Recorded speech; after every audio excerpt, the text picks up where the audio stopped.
अब आपकी बारी है शुक्ल।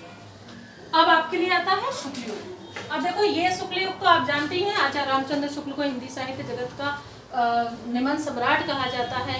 हिंदी साहित्य का जो लिखने का प्रयत्न वो शुक्ल जी के द्वारा ही किया गया है। तो आज हम उनके विषय में इनके नाम पर ही ये पूरा युग पड़ा हुआ है, का नाम पड़ा है। ठीक है,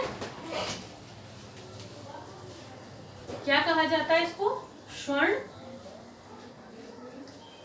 आपका स्वर्ण युग किसको कहा जाता है? शुक्ल युग को।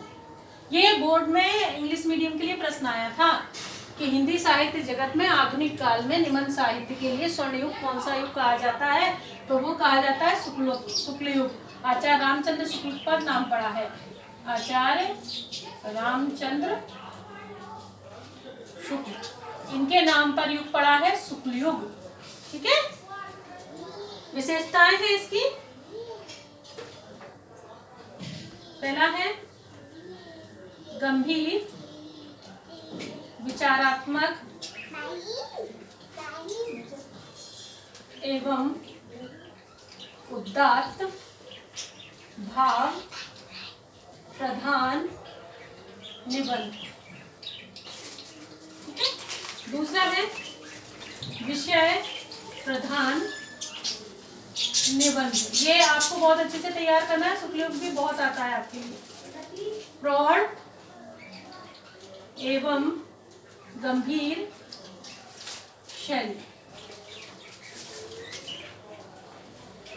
चौथा है विषय वस्तु में पर्याप्त विविधता।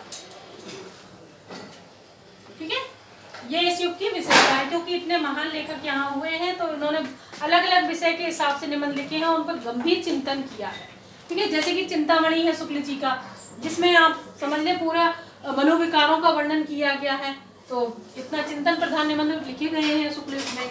इनके लेखक हैं, एक तो आपके आचार्य रामचंद्र शुक्ल जी हो जाएंगे लेखक, और दूसरे हैं आपके बाबू गुलाब राय। बाबू गुलाब राय। ठीक है, आप दो लिख लेंगे, समझ में आ रहा है आपको?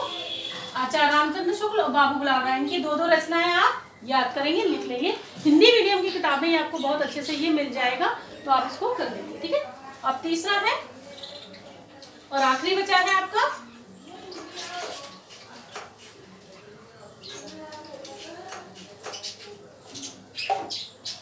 शुक्लोत्तर युग। अब ये इंग्लिश मीडियम के लिए थोड़ा बहुत जरूरी हो सकता है, क्योंकि ये आता है हिंदी मीडियम को भी इसको पढ़ना है केवल। हिंदी मीडियम के लिए तीनों बहुत उपयोगी है, लेकिन पढ़ना सारे हैं, क्योंकि आप हिंदी मीडियम है, हिंदी मीडियम की हिंदी बहुत अच्छी होनी चाहिए। ठीक है, ऐसा नहीं है कि इंग्लिश मीडियम की ना हो, इंग्लिश मीडियम को भी अच्छे से पढ़ना है। ठीक है, इसकी विशेषताएं हैं भावनात्मक एवं आत्मपरक निबंध। ठीक है बच्चों, दूसरा है विषय वस्तु की विविधता। देखो ये एक जैसी ही है, क्योंकि शुक्लोत्तर युग के बाद भी निबंधकार तो लगभग उनके थे, तो ये दोनों एक जैसे हैं। विचारात्मक, भावात्मक, समीक्षात्मक शैली। रुकना, बोला नहीं। ठीक है, ये हो गए आपके भावात्मक एवं आत्मपरक निबंध, विषय वस्तु की विविधता, विचारात्मक, भावात्मक, समीक्षात्मक शैली। ये किसकी है? शुक्लोत्तर की युग की विशेषताएं हैं। इसके लेखक हैं आपके हजारी प्रसाद द्विवेदी,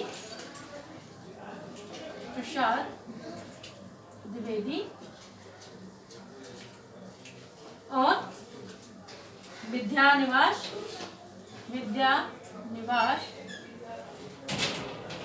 मिश्र लेखक। लिखते नहीं आप तो पता नहीं क्या लिख लेंगे। ये दोनों लेखक, इनकी दो दो रचनाएं भी आप अच्छे से याद कर लेंगे। ठीक है, तैयार कर लेंगे। ये हो गया आपका। तो अब हम आपको लिखकर बताते हैं। अब है ये हिंदी मीडियम और इंग्लिश मीडियम दोनों ही बहुत ध्यान देंगे। आपके लिए इंग्लिश मीडियम के लिए पत्रिकाओं के नाम लिखने आते हैं और हिंदी मीडियम के लिए भी 2-3 पत्रिकाओं के नाम लिखने आते हैं। 2 नंबर में आता है। तो आपको क्या करना है, कुछ पत्रिकाओं के नाम हम लिख के बता रहे हैं, आप उनको लिख लेंगे। तो यहाँ पे इंग्लिश मीडियम के लिए जरूरी है कौन कौन से भारतेंदु युग की पत्रिकाएं हैं।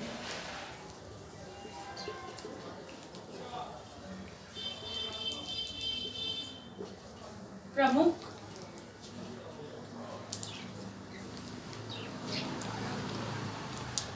पत्र पत्रिकाएं, ठीक है। ये भारतेंदु युग की ही बताइए, बाकी और किसी युग का नहीं लिया है, मैं भारतेंदु युग का लिया है। तो सबसे पहले है उद्दंड, मार्तंड, दूसरी है हरिश्चंद्र मैगजीन,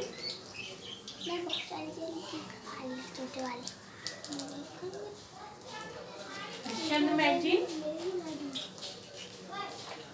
काशी पत्रिका,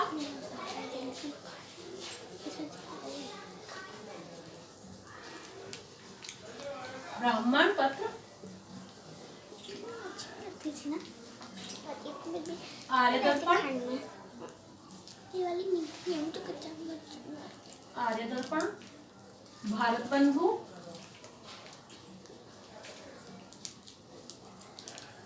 हिंदी प्रदीप,